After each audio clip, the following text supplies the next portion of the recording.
네, 잠시 후 행복한 아침에서는 국민의 공분을 산 사건을 들여다보는 분노 유발자들 준비되어 있고요. 네, 그리고 똘똘한 자산 관리 방법, 머니 이어집니다. 저희는 잠시 후에 돌아올게요.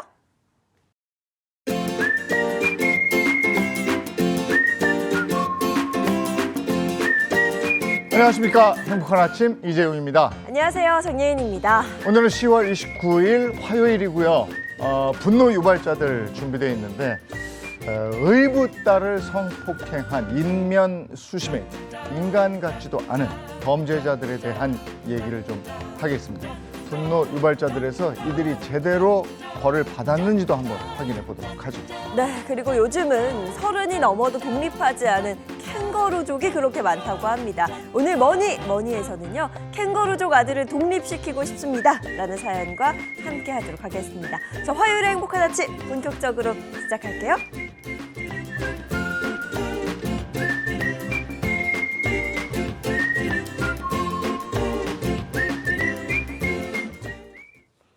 화제 이슈를 발빠르게 전해드리는 모닝 브리핑부터 시작하겠습니다. 이고은 변호사와 함께합니다. 어서 오세요. 안녕하세요. 안녕하세요.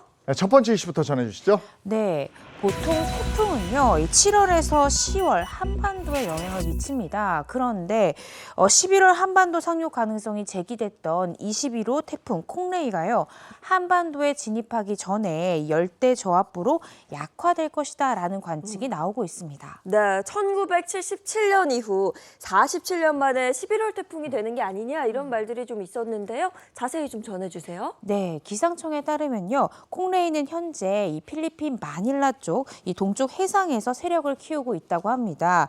콩레이는 북서진하면서 강도를 키우다가 내일 오후 3시경 강도 매우 강으로 성장할 것으로 예상이 되고 있는데요.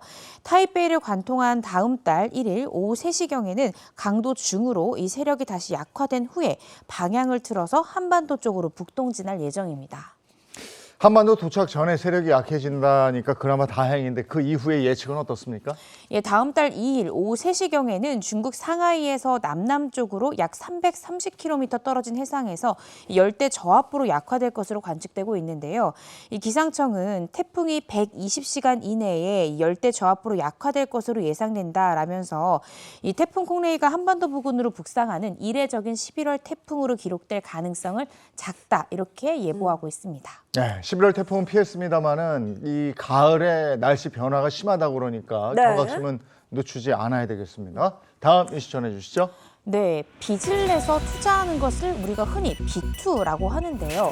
그런데요, 이 50대 이상의 중장년층이 빚을 내서 주식을 사는 이 투자하는 금액이 2년 전에 비해서 무려 18% 이상 증가한 것으로 나타났습니다. 요즘 뭐 젊은 사람들이 비투를 한다, 빚을 내서 투자한다는 말 참 많이 들었는데요.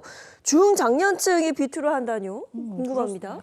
예, 금감원 자료에 따르면요, 이 8월 말 기준으로 증권사에 이 신용거래 융자잔고, 즉 투자자가 주식을 사기 위해서 이 증권사로부터 빌린 융자 중에 이 상환되지 않은 상태로 남아있는 금액이 무려 17조 8,829억 6천만 원으로 나타났습니다.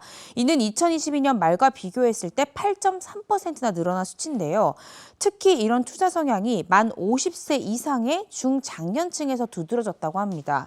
만 50세 이상의 신용거래 융자 잔고가 2022년 말 대비해서 약 17.7% 증가했습니다.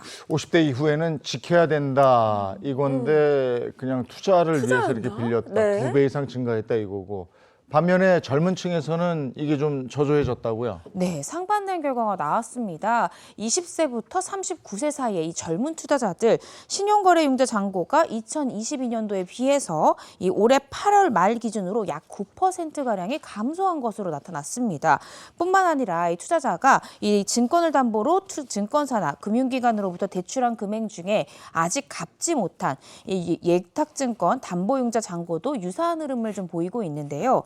만 50세 이상 투자자 같은 경우에는 8월 말을 기준으로 해서 2년 전보다 약 17.5%가 늘었지만 20세부터 39세 사이까지 이 젊은 투자자들 같은 경우에는 오히려 약 23.8%가 줄었다라는 결과가 나왔습니다. 네, 국내의 중장년층의 비투 규모가 커지고 있다. 이러니까 또 걱정이 되는 부분이 있습니다. 네. 자, 다음 이슈 전해주시죠.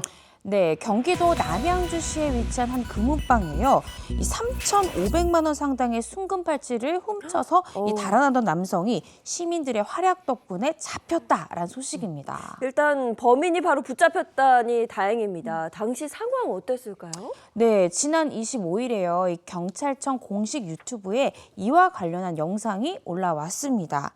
손님으로 위장해서 이 순금 팔찌를 살펴보던 저 남성 A씨인데요. 저렇게 진열판에 이 3,570만 원치가 진열돼 있는 진열판을 가지고 그대로 저렇게 달아납니다. 그러자 금은방 주인이요, 이 카운터를 뛰어넘어서 추격에 나섰고요. 인근에 있던 택시 기사까지 이 절도범 A씨를 뒤쫓기 시작했습니다.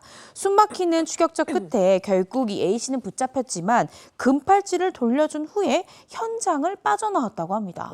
그 뭐예요? 훔친 물건만 돌려주고 그냥 상황이 끝난 거예요? 그렇게 끝나는 줄만 알았는데 이 현장을 빠져나오던 A씨는요, 같은 시각에 이 절도 신고를 받고 이 출동하던 경찰과 딱 맞닥뜨렸고요. 그때 한 시민이 A씨를 딱 가리키면서 저 사람이 범인이다 이렇게 소리친 거예요. 덕분에 현장에서 이 A씨를 경찰이 잘 검거할 수 있었다고 합니다. 이후에 금은방 2층에서 망을 보던 공범도 있었는데요. 공범도 함께 검거가 됐습니다. 이 경찰이 조사를 해보니까 이 공범과 이 절도범들이요, 사건 전날과 사건 당일에 이 금은방을 미리 다 탐색하면서 범행을 준비해왔다는 정황까지 밝혀졌습니다. 아주 계획 범죄였군요. 네. 그런데 시민들이 합세해서 범인을 잡을 수 있었어요. 아, 예. 다음 이슈 전해주시죠. 네, 한국은요, 초고령화 사회 진입을 앞두고 있습니다. 그런데 노인에 대한 인식이 대체로 좀 부정적이어서 많은 분들이 걱정하고 계신데요. 일각에서는 노키즈존에 이어서 노시니어존까지 등장하면서 논란이 되고 있습니다. 이에 대해서 인권차별이다라는 국가권익위의 판단까지 나온 상황입니다. 네, 좀 자세히 들어보고 싶습니다. 네, 어제 인권위에 따르면요, 지난 1월 만 68세 A씨는 이 서울에 있는 한 스포츠 이 복합 시설에 회원가입을 신청했지만 만 65세 이상이라는 이유로 회원가입이 거절됐다고 합니다. 이 스포츠 시설에서는 수영장이나 헬스장에 우리가 안전요원을 이렇게 배치하고 있지만 고령의 회원들이 미끄러지거나 부딪혀서 이 사고가 좀 빈번하게 발생하고 있고, 사고가 날 경우엔 즉각적으로 대처하기가 좀 어려워서 회원가입 나이를 제한했다 이렇게 밝혔습니다.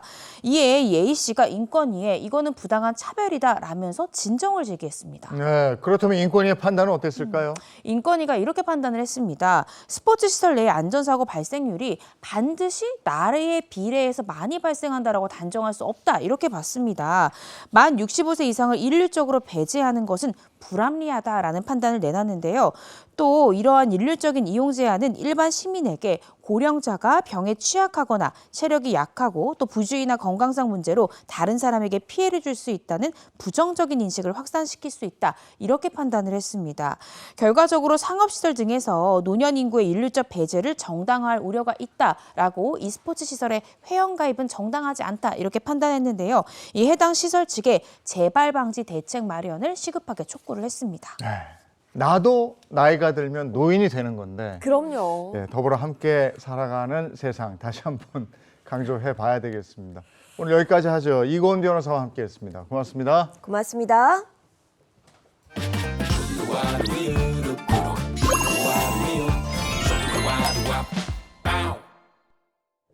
혹시 오늘이 무슨 날인지 여러분 알고 계십니까? 알고 계십니까? 저는 몰라서 찾아봤습니다. 10월 29일 오늘이요. 지방자치 및 균형 발전의 날이라고 합니다. 막연히 지방자치를 기념하는 날이다 이렇게는 알고 있는데 어떻게 참여를 해야 할지 이게 좀 막막하더라고요. 굉장히 중요한 건데 우리가 사실 살아가면서 인식을 잘 못해요. 그러니까 직접적으로 참여하는 것은 투표해야 되는 거고, 네. 그다음에 의견을 또 내고 한번 찾아가 보고 막 이런 건데요. 그래서 오늘 지방자치 및 균형 발전의 날을 맞아서 서울시 의회를 찾아가 봤습니다.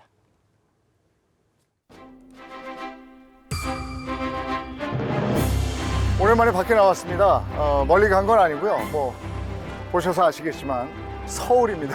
오늘이 아주 특별한 날이에요. 지방자치 및 균형 발전의 날이라고 합니다. 그래서 지방자치의 1번지라고 할 수 있는 서울시 의회에 찾아왔습니다. 지방자치를 풀뿌리 민주주의라고 그러죠.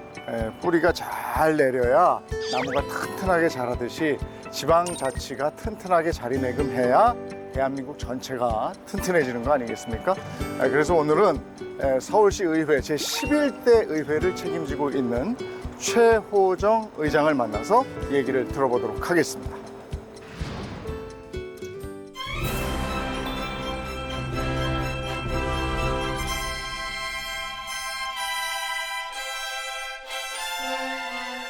의장님 안녕하세요. 안녕하세요. 제가 여기 들어오면서 두 번 놀랐어요. 첫 번째는 이 본회의장이잖아요, 여기가. 예, 그죠? 네. 근데 여기가 너무 깔끔하고 약간 엄숙한 분위기면서도 뭔가 절제된 느낌이랄까요? 그 배면은 이 질문부터 드려야지 했는데 네. 68년 역사에서 여성 의장이 처음이라고 들었어요. 그렇더라고요. 예, 감회나 각오가 남다르실 것 같아요.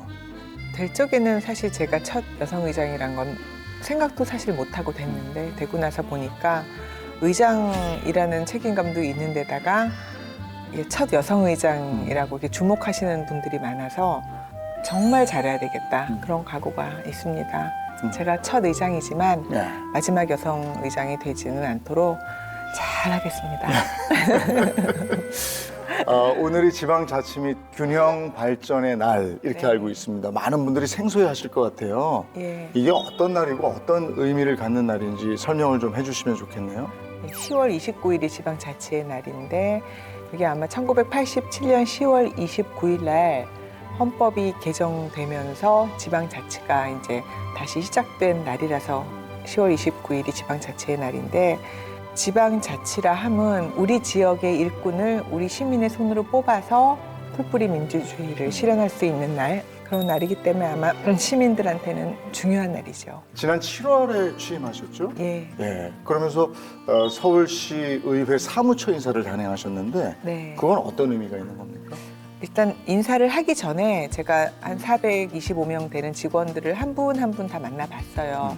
그래서 이분들이 어떤지 좀 얼굴을 트고 좀 가까워지면 이분들께서 저한테 할 수 있는 말을 할 수 있도록 가까워지고 싶었어요. 네.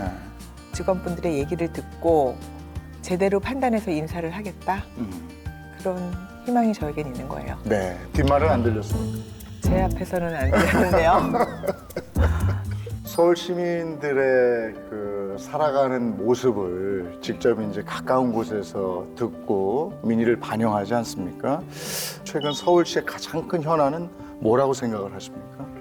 이게 가장 제가 크게 생각하자면 저출생이 정말 심각한 문제인데 네. 그거는 그냥 벌어지는 일은 아닌 것 같고요. 기본적으로 사는 모든 것이 다 힘드니까 그거의 결과로 저출생 현상이 네. 일어나는 것 같습니다. 네. 출산과 육아를 지원하기 위해서 네. 어떻게 해야 될 것 같습니까? 복합적인 이야기인데 우리들 생각이 조금 바뀌는 게 제일 먼저가 아닌가 생각이 됩니다. 아이를 키우는데 비용도 많이 들고 감당할 일들이 많으니까 다 꺼려 하는데 아이를 낳아주시면 이 사회가 아이를 키워준다. 그런 믿음. 내가 낳는 아이는 행복하게 이 서울에서 살 수 있다. 이런 생각을 드리는 게 중요한 것 같아요. 이번에 또 저희가 서울시 의회 출산하시는, 육아하시는 여성분들이 일주일에 하루는 의무적으로 재택근무를 할 수 있도록 네. 그렇게 규정을 마련했습니다. 지방의회법 제정에 힘을 쏟고 있다. 지방의회법이라는 게 뭔지 설명을 좀 해주시겠어요? 지방의회에 관한 모든 내용이 법으로 규정돼 있는 법인데요. 국회는 국회법이 따로 있어서 네. 국회를 운영을 하는데 우리 지방의회는 지방자치법이라는 법 안에 네. 약간의 내용이 의회를 규정하고 있어요. 의회는 아주 조금 일부만 있거든요. 그 부분을 띄어서 지방의회 법을 따로 만들어서 지방의회 일들을 거기서 예산, 조직, 인사 이런 것들이 다 그 법에 있기를 바라는 거지. 의장님께서 취임 당시에 서울시와 서울시 교육청 간의 든든한 고리 역할을 하겠다. 네. 이렇게 말씀을 하셨어요. 네. 어떤 의미입니까? 현장 곁에서 주민들의 목소리를 들어서 그 정책을 마련하고 예산도 마련할 수 있도록 하고 잘못된 거는 또 견제할 수 있는 시민과 집행기관 사이에 우리가 이렇게 고리가 돼서 의견들을 전달할 수 있으면 좋겠다. 그 일 잘하는 시의회를 만들기 위해서 개선해야 될 점은 뭐라고 보십니까? 저희가 1년에 심사하는 예산만 봐도 시청하고 교육청 합하면 60조가 넘어요. 보좌하는 인력 없이 그거는 정말 어렵거든요. 그 예산이 제대로 쓰이는지 어떻게 쓸 것인지를 촘촘히 보려면 저희가 좀 보좌하는 인력도 의원 한 명당 한 명 정도는 있으면 좋겠다. 그런 생각을 하죠. 국회에 할 말은 제대로 하는 의장이 되고 싶다 이러셨어요. 그동안 할 말을 잘 못하셨던데. 하긴 하는데 참 국회에서 말 잘 안 들어줘요. 그 자료 요구가 정말 많아요. 국회의원분들께서는 그렇게 하지 않고 정말 많은 자료를 요구하셔서 시청이 힘이 들더라고요. 그러면 또 의회도 또 힘이 들고 그래서 그런 거는 좀 알아서 우리 지방자치단체가 할 일은 잘 하고 있으니 국회는 국회가 하실 일을 좀 했으면 좋겠다 말씀드리고 싶고요. 후반기 시의회 어떤 모습으로 이끌어 갔으면 좋겠습니까? 반짝반짝 빛나는 111명의 의원들이 서울의 곳곳을 다니면서 현장 속에서 시민 곁에서 시민의 이야기를 듣고 서울시에 전달하고 그런 의회, 열심히 일하는 의회 만들고 싶습니다. 예, 서울시 의회가 시민들에게 더 인정받기 위해서 마지막으로 우리 시청자 여러분들께 각오랄까요? 한 말씀 해주시면 좋겠네요. 서울 시민 여러분, 항상 우리 시민들 곁에는 서울시 의회가 있습니다. 저희 올해 지금 서울시 의회 이렇게 게시판을 보면 바짝이라는 단어가 있습니다. 시민 곁으로 바짝 다가가서 주시는 말씀 듣고 그 말씀 따라서 일하도록 노력하겠습니다. 언제나 시민 곁에 시민의 편 서울시 의회가 있음을 꼭 기억해 주십시오. 열심히 일하겠습니다. 의장님 고맙습니다. 감사합니다.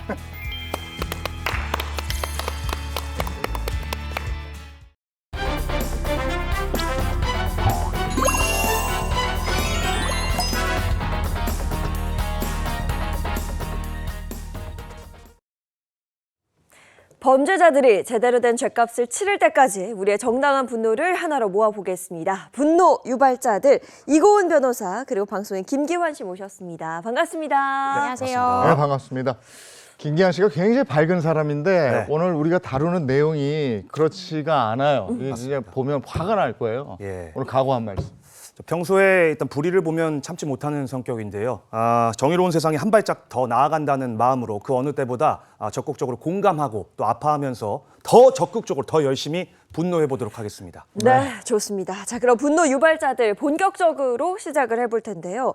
얼마 전 16세 의붓딸을 성폭행해 재판에 넘겨진 50대 남성.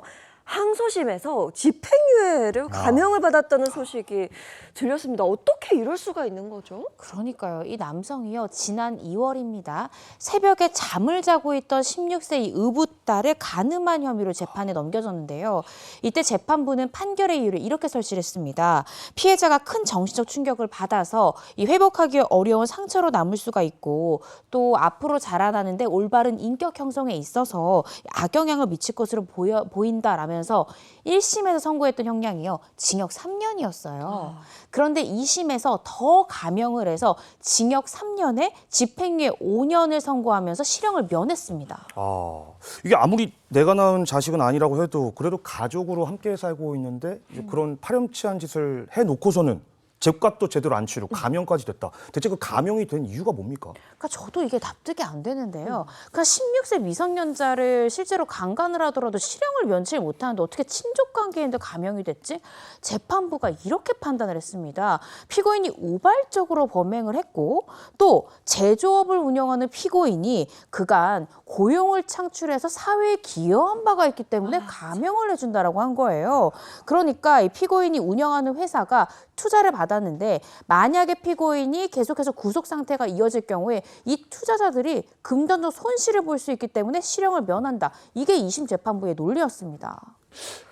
아니 이게 일반 상식으로 납득할 수 있는 판결입니까? 이게 아니 딸을 성폭행한 거하고 뭐예요? 고용을 창출해서 사회에 기여하고 있다?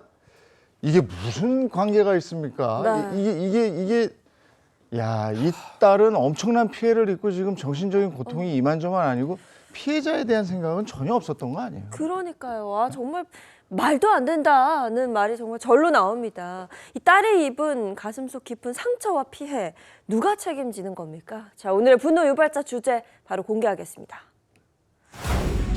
사랑해서 그랬다. 보호받지 못한 딸들입니다. 야, 정말 충격적이고요. 말이 안 나옵니다. 네.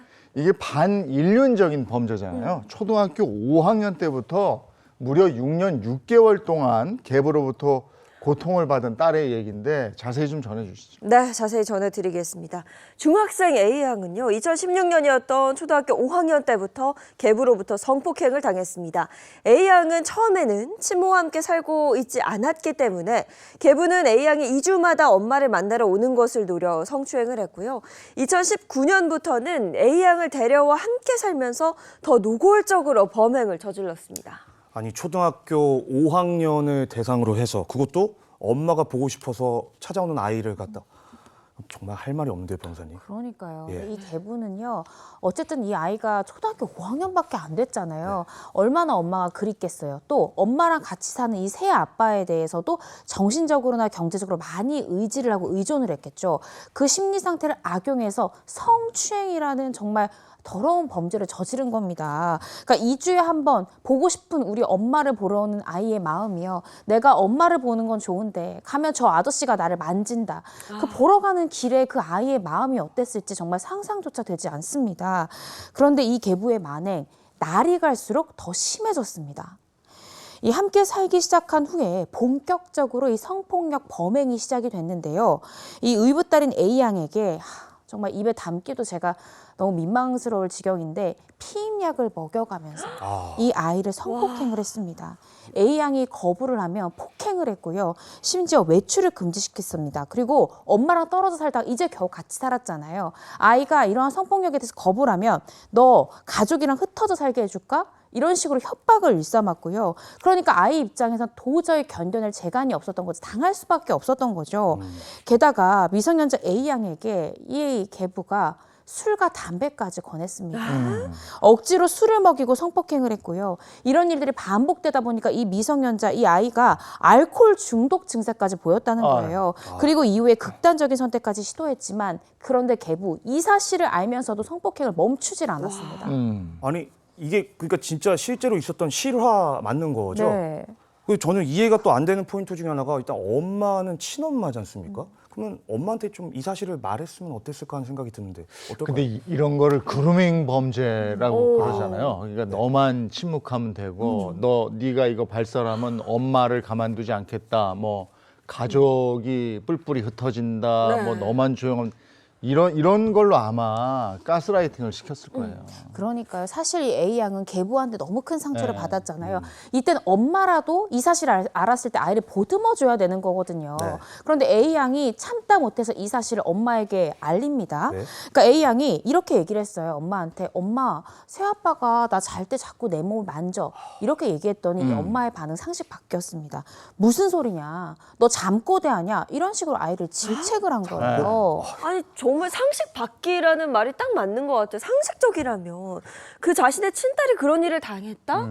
더 분노했어야 되고 이게 어떻게 된 일인지 제대로 알아봤어야 하는데 잠꼬대 하나요. 그게 말입니까 지금? 아 진짜 갈수록 이 어머니가 참 이해가 안 되는데요.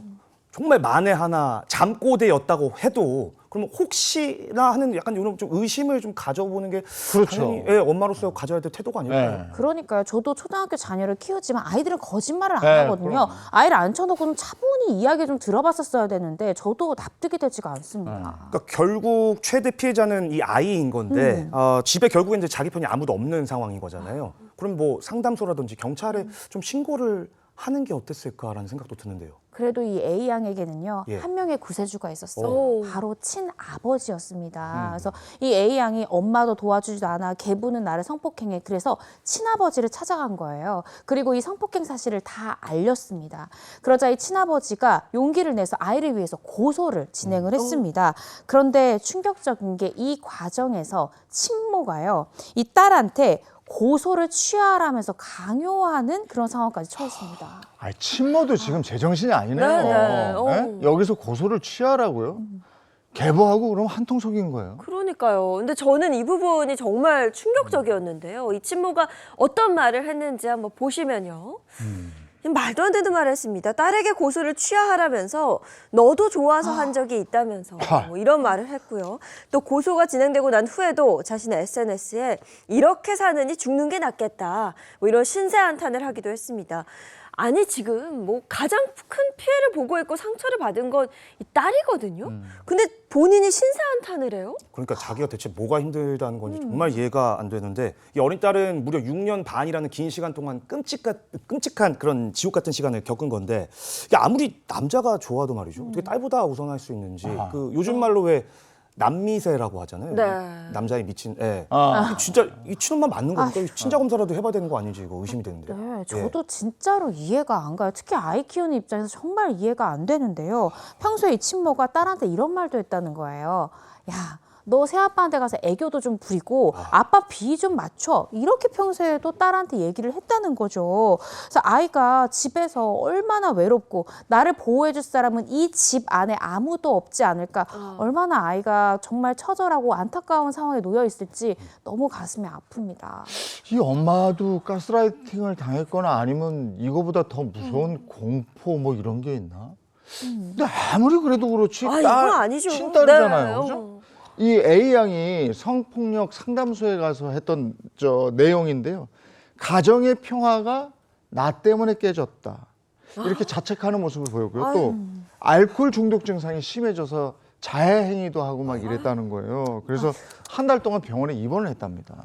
제가 아까 말씀드렸잖아요. 계부가 성폭행을 했고 이 아이 초등학교 5학년밖에 안 된 아이한테 술과 담배를 권했다라고 말씀드렸잖아요. 네. 계부 때문에 시작한 이 술과 담배가요. 결국 이 딸을 알코올 중독 증세까지 보이게 한. 왜냐하면 딸이 외롭고 날 보호해줄 사람이 없으니까 이 딸도 자연스럽게 술에 의지하게 되는 그런 상황에 놓였습니다.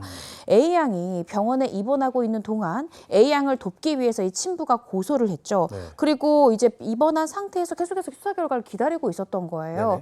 그런데 정말 저는 이게 너무 마음이 아픈데 이 아이가 병원에서 태어난 지 이틀 뒤에요. 이 A 양이 숨진 채 발견이 됐습니다. 아니 아유. 아이가 숨졌다고? 아니 왜요? 이 A 양 친아버지에 따르면요. 태어난 이틀 후에 아이가 투신을 해서 하늘나라에 갔다는 거예요. 그때 병원에서 아이의 이제 사체에 대해서 혈중 알코올 농도를 측정해 보니까 0.28% 만취 상태였던 거죠. A 양이 숨진 날이요. 계부가 기소된 지 일주일이 되는 날이었습니다.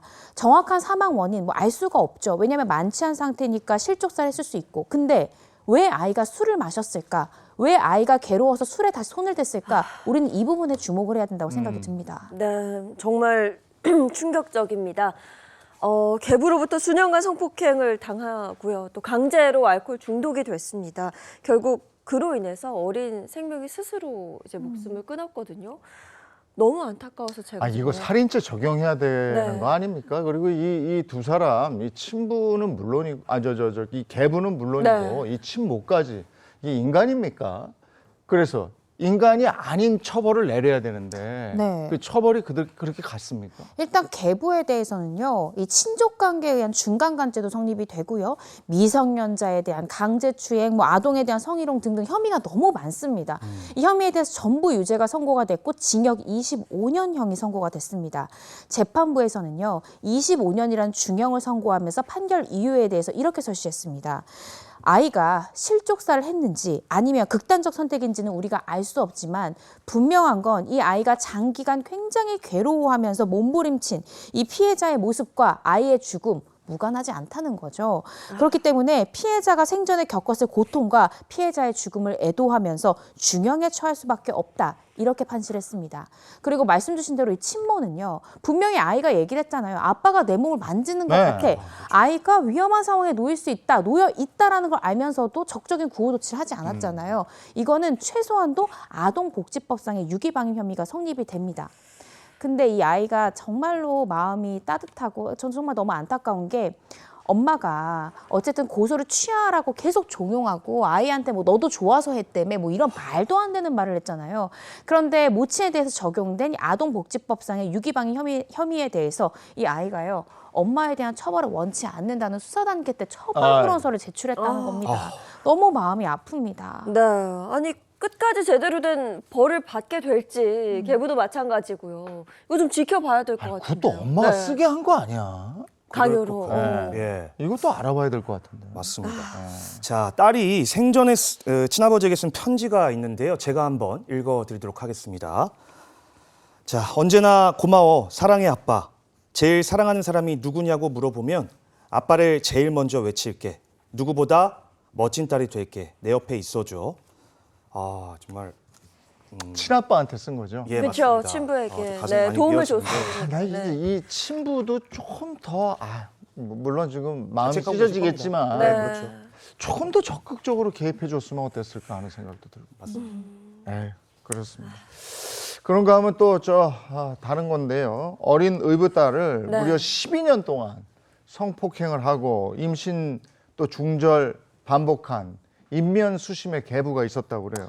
네. 이 얘기도 또 하죠. 네, 정말 오늘 왜 이렇게 다 사건들이 마음이 아픈지 싶은데 이 B 씨가요 의붓딸이 9살, 초등학교 2학년입니다. 9살, 9살이었던 2009년 가족들이 모두 잠든 상황에서 조용히 하라면서 성폭행을 시작한 것을 기화로 해서요. 딸이 이 의붓딸이 21살이 될 때까지 무려 12년 동안 성폭행을 일삼았습니다. 이 과정에서 딸은요 무려 2차례나 임신과 낙태를 반복해야 했습니다. B 씨는요 딸에게 너를 사랑해서 그러는 거다. 이런 말을 했고요. 거부하면 가족을 모두 죽이겠다. 그리고요. 네가 거부하면 네 동생을 괴롭히겠다. 네 동생을 손대겠다. 이런 협박까지 일삼았습니다. 이게 오늘 정말 인간도 아닌 것들에 좀 심하나? 아니죠? 예. 아니요. 네. 이런 얘기를 지금 해야 되는데 9살 난 딸이에요. 9살 난 아이한테 이런 짓을 했어요. 어떻게 네. 사람이 이럴 수가 있습니까? 초등학교 2학년인 거죠. 9살. 21살까지 정말 뭐 어린 시절, 청소년 시절 그냥 그 전체를 다 몸도 마음도 정말 피폐해줬을 거란 말이죠. 맞습니다. 네. 근데 또 궁금한 것 중에 하나가 딸이 이렇게 힘든 시간을 보내고 있을 사이에 그 친모는 대체 뭘 하고 있었습니까? 몰랐답니까? 아니요. 알고 있었습니다. 네? 친모는요, 이 B 씨의 범행을 알면서도 방관을 했습니다. 근데 이제 좀 이 가족들의 상황을 좀 구체적으로 들어봐야 돼요. 이 친모 같은 경우엔 전 남편과의 사이에 이 피해자를 포함해서 2남 1녀, 3명의 자녀가 있는 상황에서 이 계부랑 다시 한 번 더 재혼을 했습니다.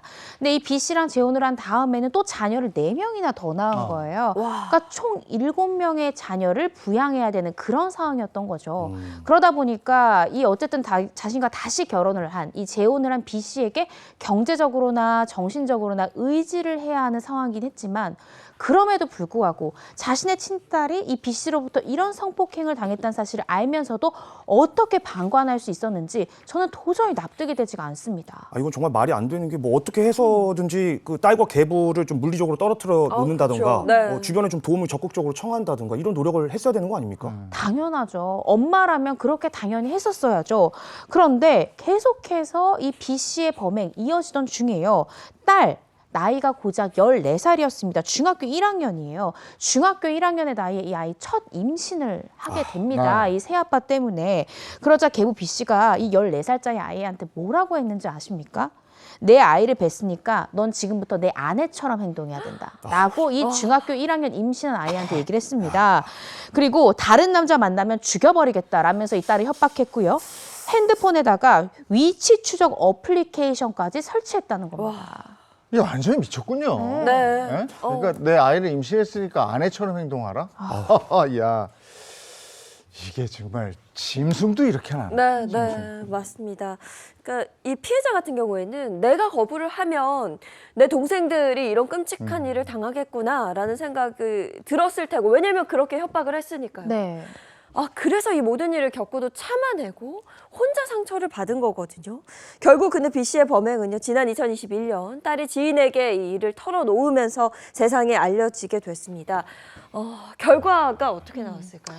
일단 이 B 씨에 대해서는 성폭력처벌특례법 위반, 이 친족관계에 의한 강간 등 혐의가 적용이 됐고요. 징역 25년형이 선고가 됐습니다. 그러면서 부가처분으로 10년간 아동 관련, 이 장애인 관련 시설의 취업을 제한하는 명령, 또 20년간 위치 추적 전자장치, 우리가 흔히 전자발찌라고 하죠. 전자발찌를 20년간 부착하라, 이런 명령도 함께 선고가 됐습니다. 자, 이번에는 또 이래요. 오늘 너무 세서. 네. 2021년 5월로 올라가는데요. 자신의 의붓딸을 성폭행한 것도 모자라서 그 친구에게까지 나쁜 짓을 한 계부가 있어요. 이거는 국민들의 공분을 샀던 사건이죠. 청주 여중생 사건. 아마 기억하시는 분 계실 겁니다. 네, 2명의 여중생이 청주의 한 아파트에서 함께 사망하는 일이 있었습니다. 이 사건의 전말은 이렇습니다. 자, 친구였던 2 여중생, 이 C양의 집이 빈다는 말에 주말을 함께 보내기로 했는데요. 그런데 저녁 늦게 갑자기 C양의 계부가 집으로 와서 아이들에게 술을 권했고 취해서 자고 있던 딸의 친구 D양을 성폭행했습니다. 피해를 입은 뒤 D양은 다른 친구에게 이 같은 사실을 털어놨고요. 그로부터 2주 뒤 이를 안 D양의 부모가 강간죄로 고소장을 제출했습니다. 그런데 이 계부 E 씨는 모든 혐의를 부인했습니다. 아니 인정해도 시원치 않은 판에 부인을 했다고요? 네, 이 씨가 뭐라고 얘기했냐? 주장 내용이 황당합니다. 나는요, 잘못한 게 없어요. 이날 이 D양이 자면서 구토를 했는데 구토를 하니까 내가 좀 토를 좀 닦아주는 과정에서 터치가 있긴 했습니다. 근데 그거를 이 D양이 추행으로 오인해가지고 신고가 들어간 거예요. 이렇게 주장을 했습니다. 그러면서 이 씨가 또 얘기한 게 나는 성관계를 할 몸 상태가 아니기 때문에 이러한 성폭행이라는 것 자체가 물리적으로 불가능하다. 이런 주장까지 했습니다. 정말 파렴치한데. 네. 근데 이 씨가 성폭행한 게 친구 D 씨뿐이 아니라면서. 그렇습니다. 정말 이 씨는요, 입이 10개라도 할 말이 없어야 되는데 알고 보니까 이 씨가 자신의 의붓딸 C양을 지속적으로 성폭행해왔던 것으로 밝혀졌습니다. 사건 이후에 이 2 친구가 서로 고민, 왜냐하면 당했잖아요. 어떻게 해야 되나 고민을 나누다가 이 C양도 성폭행을 당해왔고 D양도 추행을 당했다는 사실을 서로가 알게 된 겁니다. 그 과정에서 C양이 상담을 했던 병원에 있는 의사 선생님들도 이런 사실을 알게 되면 아동학대 신고 의무자거든요. 그래서 병원 측에서는 상담을 통해서 이 사실을 알고 신종 성폭행으로 신고를 했습니다. 그런데 수사가 지지부진했습니다. 이 사건 발생 당시 청주에 있는 청원경찰서에서 여러 차례에 걸쳐서 성폭행 가해자 이 씨에 대해서 영장을 신청했습니다. 그런데 검찰에서는 보완 수사가 필요하다라는 이유로 모두 반려를 했습니다.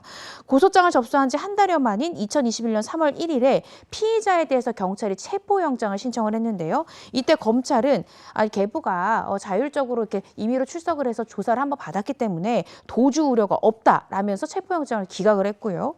8일 뒤에 경찰이 다시 사전 구속영장을 신청을 했습니다. 그런데 검찰은 객관적인 자료가 부족하기 때문에 좀 필요하다. 이런 이유로 보완 수사를 명했고요. 이 때문에 영장 신청을 기각을 했습니다. 그로부터 2달 가까이 지난 5월 11일에 경찰에서는 이 객관적 자료, 병원 진료기록부 등을 이제 보완을 해가지고 다시 한 번 더 영장을 재신청을 했거든요. 그런데 또 다시 검찰이 이틀 뒤에 영장 신청을 기각을 하면서 진술 분석이 필요하다라면서 재차 보강 수사를 지시를 했습니다. 그런데 그 사이에 이 C양과 D양 이 2 여중생 다 같은 달 12일에 세상을 등졌습니다. 이게 지금 성폭행 발생하는 시기가 1월인데 5월까지 가해자에 대한 구속이나 뭐 수사 자체가 지금 제대로 진행이 안 됐다는 거잖아요. 이것도 아예 뭐지? 말이 안 되는데. 이건 그러니까요. 뭔지 모르겠네. 네. 경찰에서 2차례 이제 네. 사전 구속영장을 신청했잖아요. 왜 그러냐면 친족간 성폭행 같은 경우에는 빨리 가해자를 구속을 안 하면 같은 집에서 생활하니까 또 위해 가능성이 있잖아요. 네. 그래서 경찰은 이 부분을 우려해가지고 2차례가량 구속영장을 신청을 했는데 아마도 검찰에서는요, 이게 피해자의 진술밖에 없는 사건이다 아니다 보니까 특히 미성년자 피해자 같은 경우에는 이 대검찰청의 진술 분석관들이 있습니다.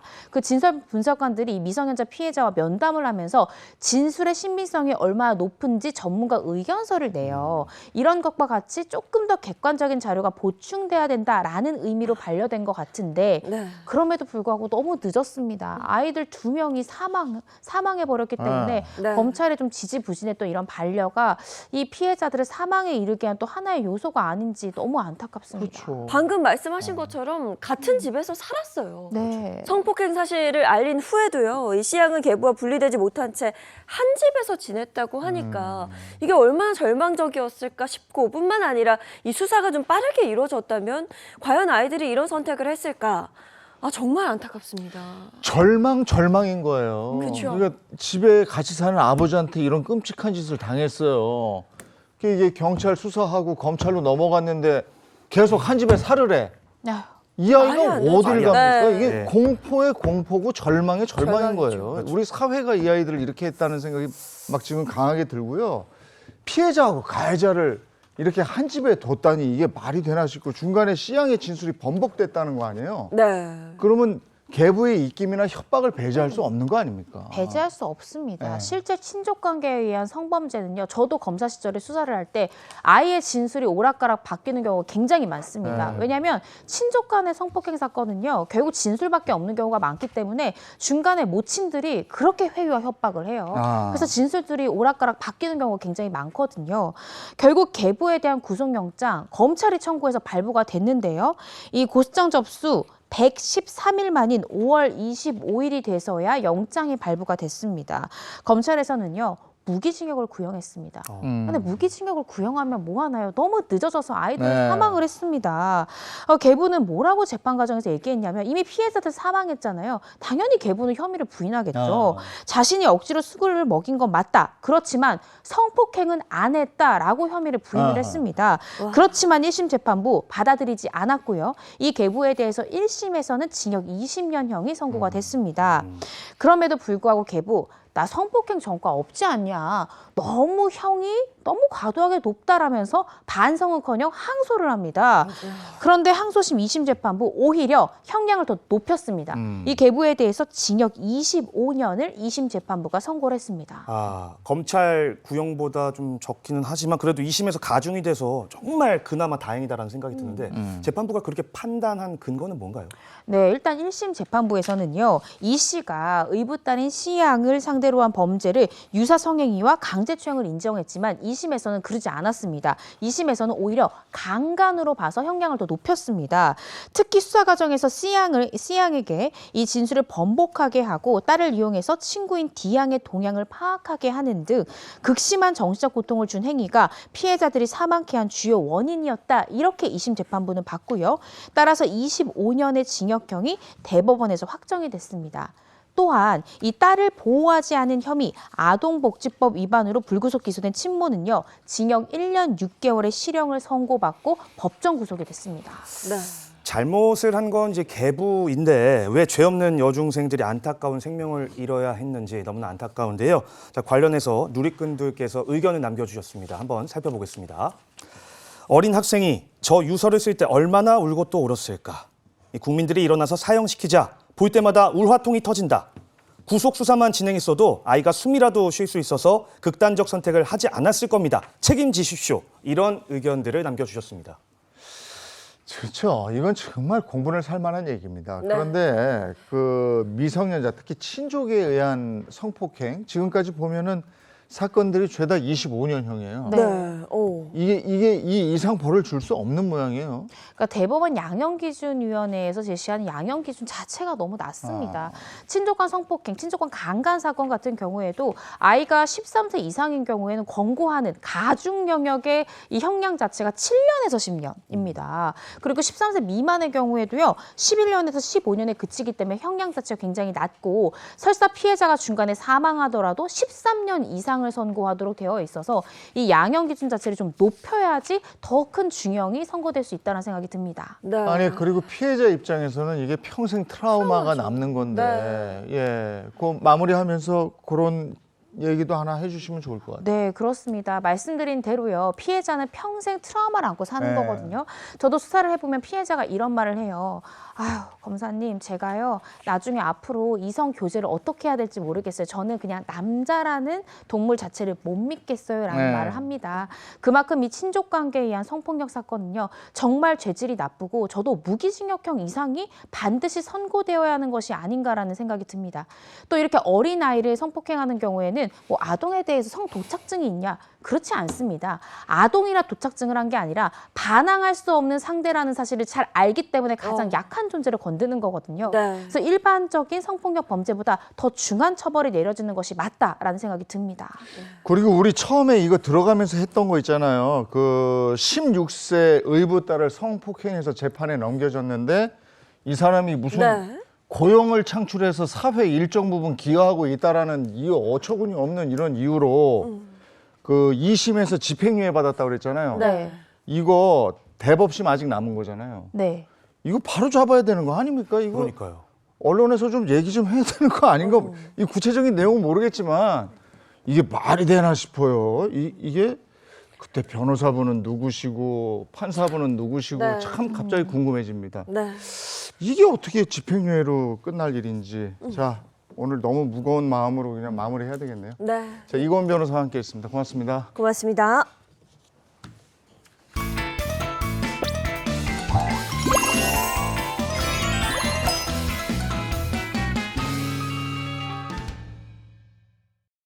아, 오늘 참 힘드네요. 네. 예. 자, 행복한 아침 함께하고 계신 지금 시각이 8시 16분을 넘어섰습니다. 이번에는 돈이 되는 얘기 좀 하겠습니다. 네. 머니 시간입니다. 뭐니 분위기를 이제 좀 네. 바꿔보도록 하겠습니다. 자, 오늘 어떤 사연 만나볼지 기대되는데요. 오늘의 고민은요. 캥거루족 아들을 독립시키고 싶어요 라는 사연입니다. 캥거루족 알잖아요. 끝까지 이제 보호하는. 그렇죠. 요 안에. 그런 얘기인데. 자, 김현우 소장과 얘기 나눠보겠습니다. 어서 오세요. 네, 안녕하세요. 네, 안녕하세요. 반갑습니다. 소장님, 네. 진짜 팬입니다. 이따 악수 한번. 아유, 영광입니다. 아유, 예. 저야말로요. 아니 근데 그 오늘 주제가 어쨌든 네. 캥거루족이지 않습니까? 맞습니다. 딱 그 키워드 듣자마자 네. 그 백지영 씨 노래 한 소절 떠오르는데 어, 그 뭐예요? 사람이 바로 나예요. 예. 아, 혹시 네. 그 저희 부모님 아시나요? 이거 사연 보내신 분이 저희 부모님 아닌가요? 글쎄요, 익명을 요청하셔가지고 말씀을 드릴 수는 없습니다. 혹시 그럼 지금 부모님과 함께 살고 계시는 네. 캥거루족이신가요? 35년째 오. 예. 찔려가지고요. 저희 부모님이 진짜 모르세요, 저희 부모님? 네네, 전혀 모릅니다. 네, 알겠습니다. 예. 사실 이제 보통 취직한 자녀들과 함께 사는, 뭐 데리고 산다라고 하실 수도 있는데요. 이런 부모님들 같은 경우에는 자녀들이 결혼하기 전까지는 돈 모아야 되니까 그래, 어디 가서 월세 이런 거 버리지 말고 집에서 살아라라는 이런 취지로 데리고 살 겁니다. 그런데 요즘에는 그 취업 시기도 늦어지고 있고 또 결혼도 늦어지다 보니까 여러 가지 요인으로 부양 기간이 점점 길어지고 있어요. 오늘 사연 속의 아드님 역시 직장 생활한 지 10년이 다 됐다고 하는데 이 부모님 입장에서는 결혼도 안 하고 독립도 안 하고 이 속이 터지고 있는 상황이라고 합니다. 네, 통계청 조사 결과에 따르면 우리나라 성인 중 313만 명은요, 부모의 경제적 도움을 받아서 생활하는 이른바 캥거루족이라고 합니다. 20세 이상의 인구 4,150여만 명 중 43%, 본인이 일이나 직업으로 생활비는 마련했지만 7.5%인 313만여 명은요, 부모의 도움을 받아 생활하는 것으로 나타났습니다. 저도 30살까지 같이 살았더니 이렇게 말이 꼬일까요? 찔리나 봐요. 근데 어쨌든 부모님하고 같이 살면 집값 안 들죠. 네, 맞아요. 관리비 이런 거 안 들죠. 부모님 용돈만 잠깐 드리면 네.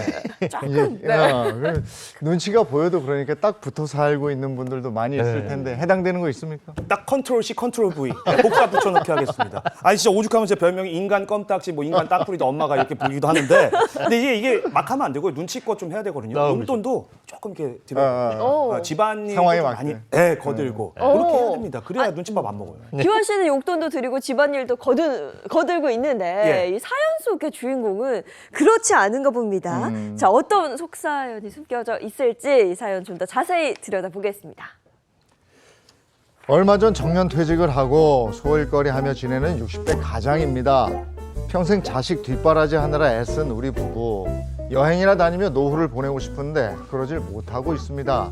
내일 모레 마흔인 아들이 주말마다 소파에 널브러져 삼식이 노릇을 하고 있기 때문입니다. 아, 엄마, 저 오늘 점심은 뭐야? 오늘 날도 쌀쌀한데 수제비 어때요? 수제비 아이고 콜? 아주 저 수제비 같은 소리 한다. 기환아, 너 안 나가? 데이트도 없어?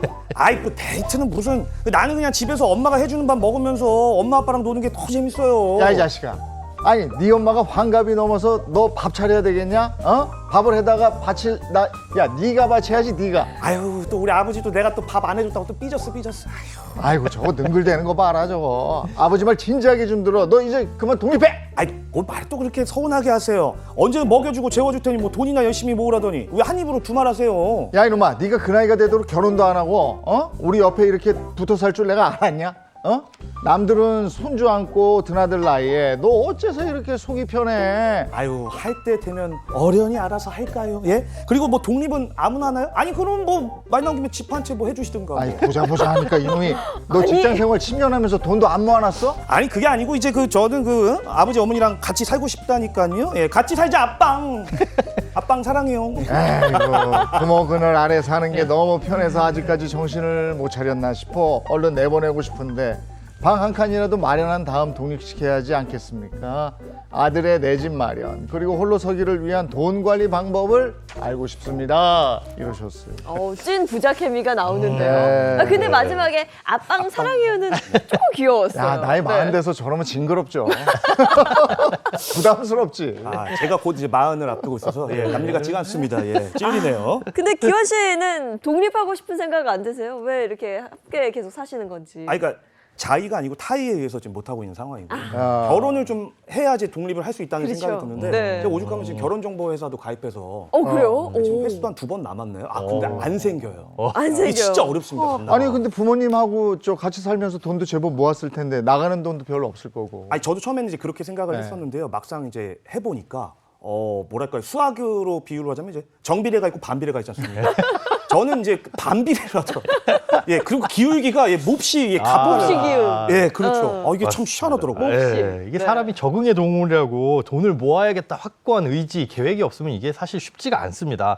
예, 내가 부모님 댁에 살면서 이 밖에 나가서 살았으면 쓸 수 있는 돈, 이거를 이제 아끼는 이 돈을 가지고 100%다 저축을 하겠다. 이런 의지를 가지고 잘 저축을 하지 않으면 흐지부지하게 다 써버리기 마련인데요. 그러다 보니까 대부분 소득이 높아지더라도 그만큼 다 지출로 이어지기 나름입니다.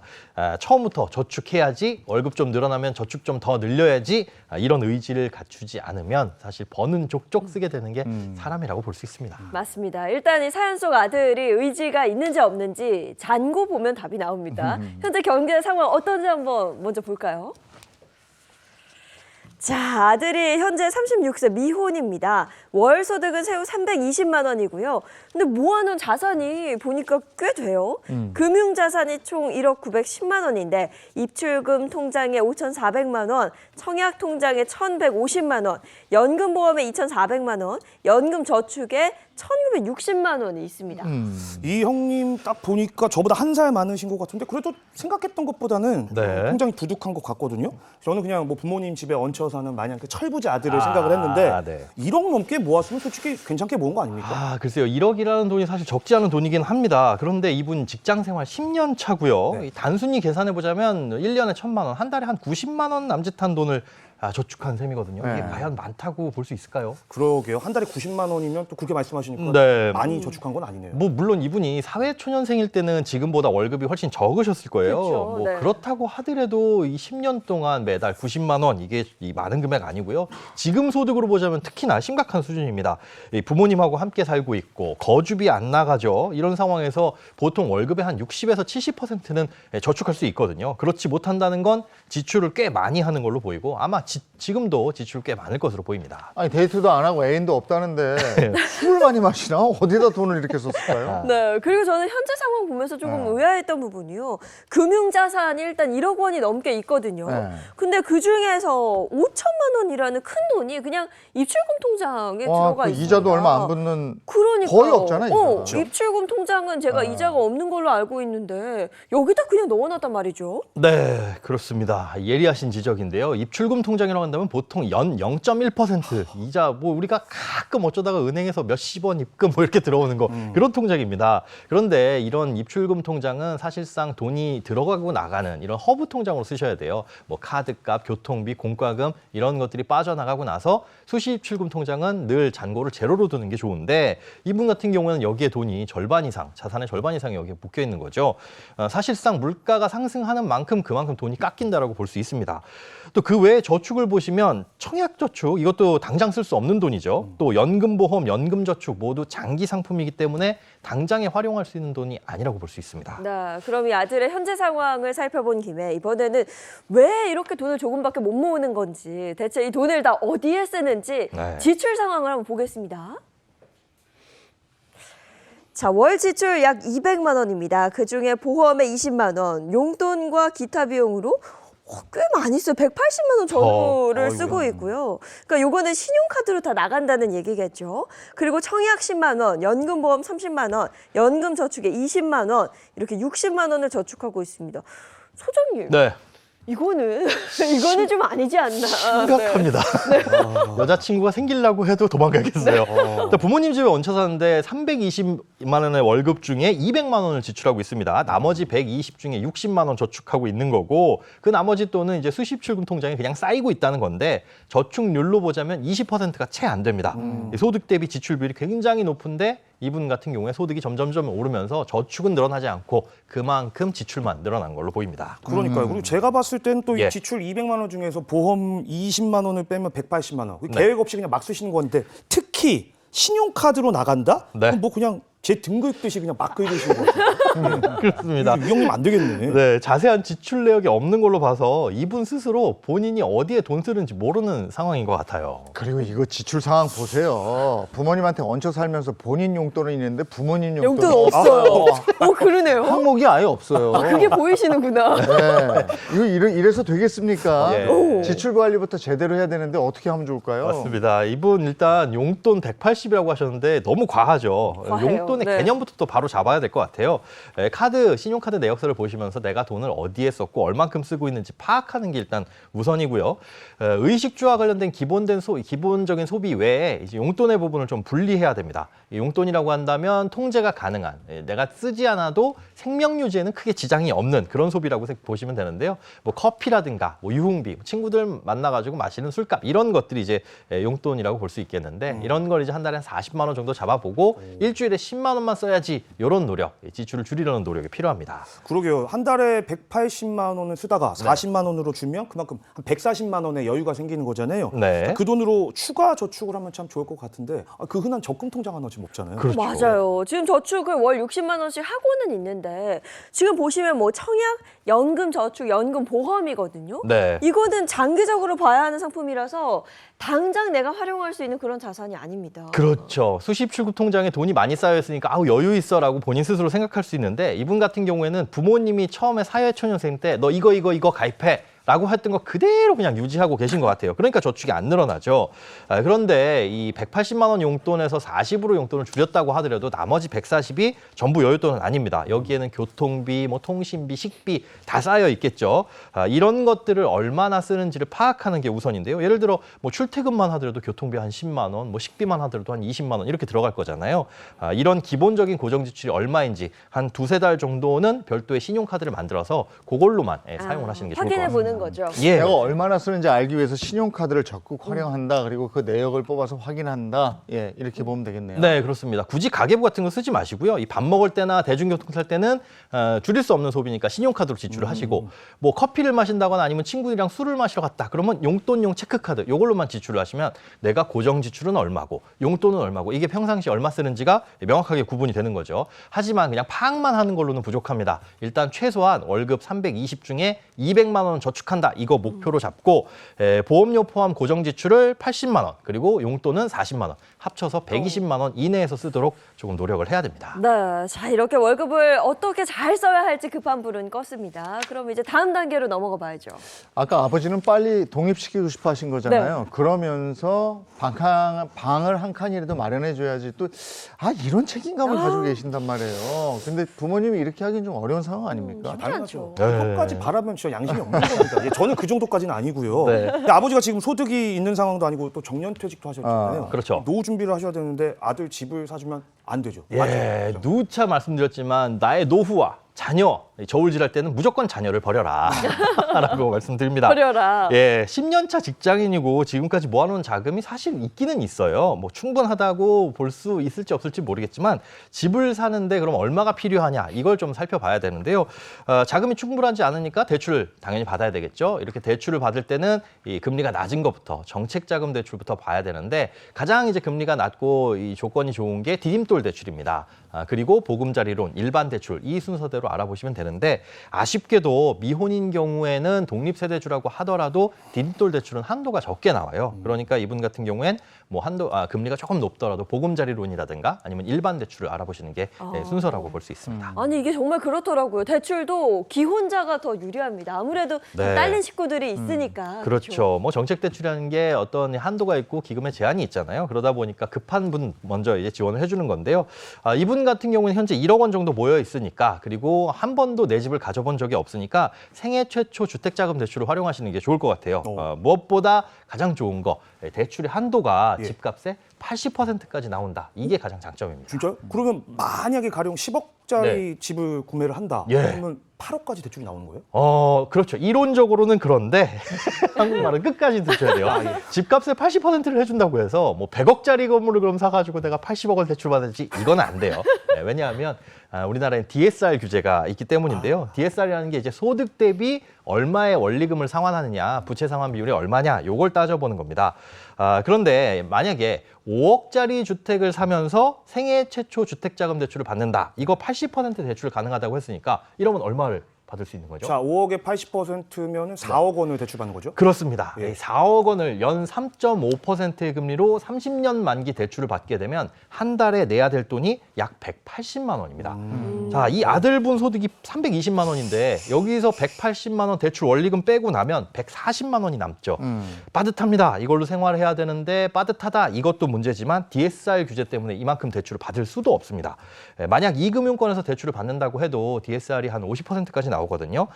그렇게 된다면 아무리 많이 받아도 이분의 최대 대출 한도는 약 3억 6천만 원이 조금 넘습니다. 그러니까 지금으로서는 최대 대출을 받아요. 3억 6천을 받아서 한 4억 원이 조금 넘는 주택을 살 수가 있는 거네요. 네. 네. 일단 지금 수중에 1억 원밖에 없는데 그 정도도 다행이라고 봐야 되는. 다행입니다. 그렇죠? 네. 사실 아버님 입장에서 당장 내쫓아도 나갈 수는 있습니다.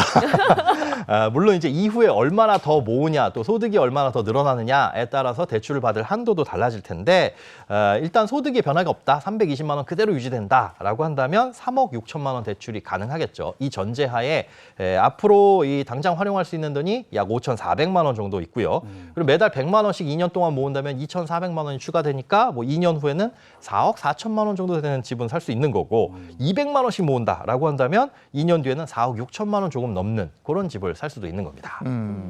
지금 당장도 대출을 끼고 한 4억 원 정도 중반대 주택 구입이 가능한데 네. 돈을 더 모으거나 뭐 이런 건 아들한테 맡기고 그냥 나가라 그러세요.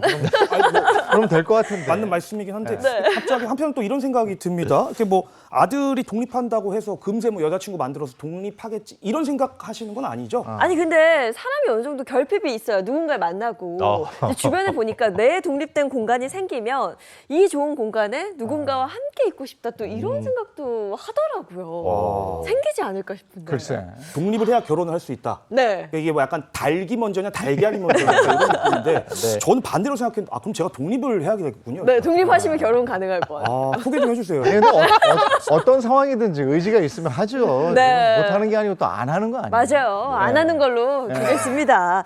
자, 그러면 이렇게 대출도 알아봤고 지출도 조정을 좀 해봤습니다. 그럼 이제 알뜰하게 대출금을 갚으면서 생활을 해야 할 텐데요.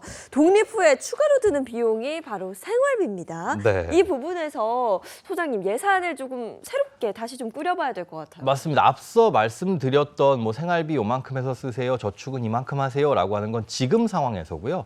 만약에 집을 사게 된다면은 한 달에 고정 비용이 증가를 하겠죠. 대출 원리금 상환을 하셔야 되는데 일단 대출을 최대로 받았을 때는 한 달에 160만 원을 내셔야 됩니다. 그럼 나머지 160만 원으로 일단 생활을 하셔야 돼요. 아까 월 용돈 40만 원 잡았고 그다음에 고정 지출 80만 원 이내에서 소비하셔라. 그럼 이게 120. 자, 160만 원에서 120만 원 빼면 40만 원 남습니다. 이 40만 원이 여윳돈이라고 볼 수 있는데 그럼 이 40만 원으로 저축을 해야 돼요. 근데 지금 보시면 당장에 현재 저축하고 있는 금액이 60만 원입니다. 네. 60만 원 저축을 하고 있는데 여윳돈이 40만 원밖에 없다. 20만 원 펑크가 나는 거죠. 이거 부족하죠. 뭐 빚을 내 가지고 저축할 수는 없는 거니까 지금 유지되고 있는 저축이 그때쯤 가서는 깨지게 될 겁니다. 그래서 지금 연금저축 20만 원, 청약 10만 원 내시는 건 그대로 두고 여기 외에 연금보험 내시는 거는 아예 미래에 가서 대출 받으면 깨게 될 테니까 이거 지금부터 좀 조정을 하셔라라고 말씀을 드리는데요. 만약에 이 연금보험을 조정하게 되면 지금까지 냈던 돈, 여기 쌓여있는 돈 있겠죠. 이걸 보태가지고 조금 더 비싼 집을 사거나 아니면 대출금을 좀 줄일 수 있는 그런 자금도 확보가 됩니다. 그다음에 생활비는 조금 아껴 쓴다면 당장에는 혼자 살 테니까 용돈만 조금 아껴 써도 혼자 생활하는 데는 무리가 없을 것으로 보입니다. 지금 얘기한 이것을 토대로 해서 김현우 소장의 맞춤 솔루션 한번 보겠습니다. 자, 우리 캥거루족 아들 월 소득 320만 원이죠. 현재 대출 약 200만 원인데요. 보험 20만 원 납입하던 걸 불필요한 특약을 삭제해서 10만 원으로 줄이고요. 용돈은 40만 원으로 허리띠를 졸라매야 합니다. 독립해서 살게 되면 아무래도 고정 지출이 또 늘어나는데 70만 원 이내로 쓰는 것으로 정리하면 월 지출 120만 원, 현재보다 뭐 80만 원 절약이 되고요. 연금보험은 해약을 하고 대신 정기적금을 20만 원부터 50만 원씩 총 140만 원을 넣어요. 그렇게 되면 저축이 60만 원이었던 게 170만 원으로 늘어나게 되는 거죠. 자, 이렇게 바짝 저축을 하신 다음에 대출을 받아서 주택을 구입하시는 걸 추천드립니다. 네. 대출을 개시하면 월 상한액이 160만 원이니까 저축 좀 힘들 것 같고 네. 일단 집 알아보고 나가기 전까지는 무조건 저축을 해야 되는 게 답이에요. 모아야 될 것 같아요. 맞습니다. 이 저축률이라는 거 내가 늘리려고 노력하지 않으면 사실은 여유가 생기는 대로 월급이 늘어나는 대로 쓰게 됩니다. 소득이 늘어나는 만큼 그만큼 이제 지출이 늘어나게 되는 거니까 제자리 걸음이죠. 특히나 부모님 댁에 살면서 독립하지 않으신 분들, 이 사연자님뿐만 아니라 이런 분들 같은 경우에는 밖에서 나갔으면 이 발생했을 비용들 이거 100% 저축으로 전환한다 생각하시고 최소한 소득의 70% 이상은 저축하는 걸 목표로 삼으시길 바랍니다. 저도 캥거루족 아들의 한 사람으로서 예. 참 많은 걸 배우고 가는데요. 지금부터 독립을 위해서 네. 더 바짝 땡겨가지고 저축을 하겠고요. 이따 끝나고 명함 하나만 주시면 개인 상담 한번 찾아뵙겠습니다. 아니 그리고 캥거루족으로 살려면 집에 좀 잘해야지. 아, 맞아요. 그 소파에 늘러붙어 앉아있고 엄마 그래서 밥 줘, 이렇게 밥 하면 달라 안 되죠. 그러면 누가 좋아해요. 찔리는데요, 이거. 네? 수시로 용돈도 좀 드리고 어머니 아버지 오늘은 좀 나가서 근사한 데서 오. 외식 한번 하시죠. 오. 제가 한번 쏘겠습니다. 뭐 이 정도 해줘야 네. 그래 기환아 우리하고 계속 같이 살자 이렇게 하는 거 아니겠어요? 예. 알겠습니다, 아버지. 예. 제가 용돈 올려드리겠습니다. 예. 예, 오늘 여기까지 그죠? 네, 예. 여기까지 하겠습니다. 네. 두 분 고맙습니다. 네, 고맙습니다. 자, 이어서 오늘 날씨 한번 알아보겠습니다. 마지연 기상캐스터 나와주세요. 네, 상암동에 나와 있습니다. 오늘도 파란 하늘을 보기는 어렵겠습니다. 제가 나와 있는 서울도 구름이 잔뜩 껴 있는데요. 그래도 내일부터는 맑은 하늘을 되찾겠습니다. 오전까지 강원 산간에는 낮은 구름대가 걸립니다. 이 때문에 짙은 안개가 발생할 텐데요. 추돌 사고 나지 않도록 반드시 감속 운전하셔야겠습니다. 제주는 낮까지 기압골의 영향을 받겠습니다. 비의 양은 5에서 20mm로 많지는 않겠는데요. 도로가 미끄럽고 가시거리가 짧아서 출근길 조심히 이동해야겠습니다. 오늘 남해안과 제주는 바람이 강하겠습니다. 순간풍속 초속 15m에 이를 걸로 보이는데요. 구조물이 날아가지 않도록 점검을 잘 해주시기 바랍니다. 마지막으로 오늘 낮 기온 살펴봅니다. 서울 18도로 어제보다 조금 낮겠고요. 남부는 부산 23도 등 기온이 크게 오르겠습니다. 다음 주에는 부쩍 추워질 전망입니다. 예년보다 온화하던 날씨에서 내년보다 쌀쌀한 날씨로 바뀌는 건데요. 서둘러서 바깥 공기를 쐬고 틈틈이 걸어두시는 게 좋겠습니다. 지금까지 날씨였습니다. 10월까지는 확실한 가을이잖아요. 네. 10월이 얼마 남지 않았습니다. 이 가을 즐겨야죠. 아, 근데 10월 정말 다 갔어요. 너무 아쉽기도 한데 얼마 남지 않은 이 가을 만끽하시기 바랍니다. 좋은 하루 보내시고요. 저희는 내일 아침 7시 30분에 돌아올게요. 행복한 아침, 행복한 하루 되십시오. 고맙습니다. 고맙습니다.